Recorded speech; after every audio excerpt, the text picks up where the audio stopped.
تو خوب جانتا ہے کہ میں نے اپنی کوشش کی انتہائی کر لی، یعنی کہ یا اللہ میں نے اپنی پوری کوشش کر لی ہے، کوشش کی انتہائی کر لی ہے۔ آپ کو مطلب معلوم ہے، اللہ کو پتہ ہے کہ حضرت عثمان نے ہی منع کر دیا ہے۔ پھر حضرت سیدنا علی مرتضیٰ رضی اللہ تعالیٰ عنہ نماز کی ادائیگی کے لیے مسجد نبوی میں آپ تشریف لے گئے، مسجد نبوی میں آپ داخل ہوئے۔ لوگوں نے آپ سے امامت کے لیے درخواست کی، لیکن آپ نے امامت کرنے سے انکار کر دیا، اور پھر فرمایا میں ایسی حالت میں تمہاری امامت کروں جبکہ تمہارا امام موجود ہے، یعنی کہ حضرت علی نے بالکل انکار کر دیا۔ لوگوں نے جب آپ کو امام بننے کے لیے کہا تو حضرت علی نے انکار کر دیا، وہ بھی اس لیے دوستوں کہ حضرت عثمان ابھی زندہ تھے، موجود تھے آپ، اور اسے قید کر دیا، یعنی کہ ابھی تمہارا امام زندہ ہے اور تم لوگوں نے اسے قید کر دیا ہے، اور اس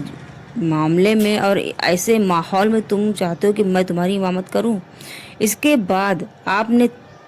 تنہا نماز ادا کی۔ حضرت علی نے منع کر دیا کہ نہیں، میں تمہاری امامت نہیں کروں گا، اور اس کے بعد میں آپ نے یعنی حضرت علی نے اکیلے ہی نماز ادا کی اور آپ اپنے گھر واپس چلے گئے نماز پڑھ کے۔ حضرت سیدنا علی مرتضیٰ جب گھر پہنچے تو حضرت سیدنا امام حسن رضی اللہ تعالیٰ عنہ کچھ لوگوں کے ساتھ میں گھر پہنچے اور آپ کو بتایا کہ سیدنا عثمان غنی رضی اللہ تعالیٰ عنہ کے گھر کا محاصرہ شدید ہو گیا ہے، یعنی کہ دوستوں حضرت عثمان غنی رضی اللہ تعالیٰ عنہ کے گھر میں کافروں نے اور باغیوں نے حملہ زیادہ کر دیا ہے، لوگ بہت زیادہ وہاں پہ ہیں۔ سیدنا علی مرتضیٰ رضی اللہ تعالیٰ عنہ نے یہ سن کر فرمایا باغی انہیں شہید کر دیں گے۔ لوگوں نے پوچھا حضرت علی سے کہ اے ابو الحسن، آپ سیدنا عثمان غنی رضی اللہ تعالیٰ عنہ کو قتل کیے جانے کے بعد کس مقام پر دیکھتے ہیں؟ یعنی کہ حضرت عثمان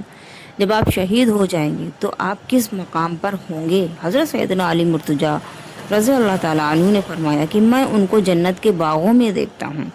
پھر لوگوں نے پوچھا حضرت علی سے کہ اے ابو الحسن، ان باغیوں کا ان قاتلوں کا کیا انجام ہوگا؟ حضرت سیدنا علی مرتضیٰ رضی اللہ تعالیٰ عنہ نے فرمایا یہ سب آگ اور جلت کے گڈھوں میں ہوں گے۔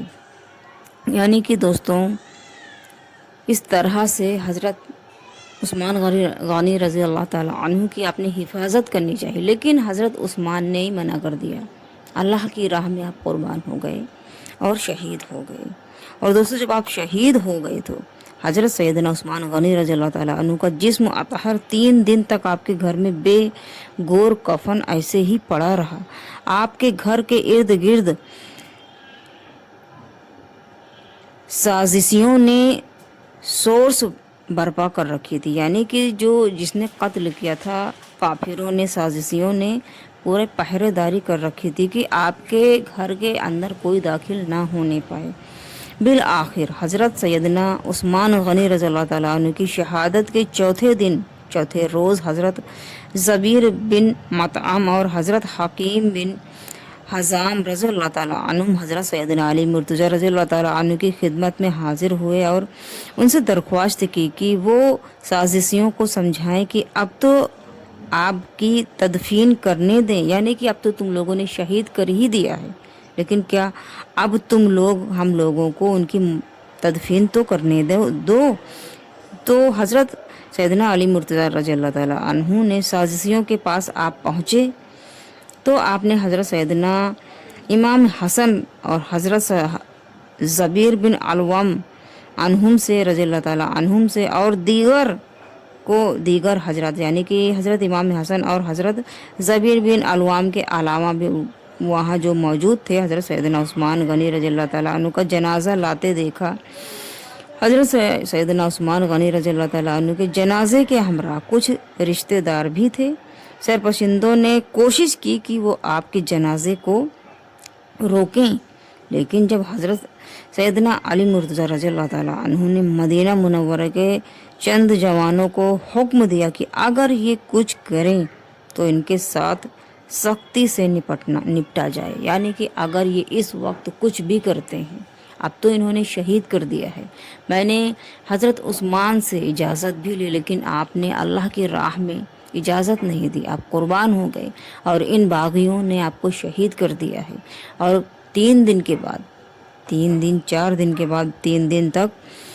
آپ کا جسم اطہر ایسے ہی بنا گور کفن کے پڑا ہوا تھا، اور آپ چوتھے دن اگر ہم لوگ ان کو جو ہے تدفین کرنے کے لیے لے کے جا رہے ہیں تو یہ لوگ حملہ کرنا چاہتے ہیں، روکنا چاہتے ہیں۔ اگر یہ لوگ روکیں یا ایسا کچھ کریں تو ان کو قتل کر دینا، ان سے سختی سے نپٹنا، بالکل پیچھے مت ہٹنا۔ ماشاءاللہ در حقیقت ہے کہ اللہ کی راہ میں بہت سارے صحابہ کرام، بہت سارے نبی سبھی شہید ہوئے ہیں اللہ کی رضا کے لیے، اسلام کو پھیلانے کے لیے، اسلام کی حفاظت کے لیے۔ تو دوستوں، کیسا لگا آپ کو یہ واقعہ؟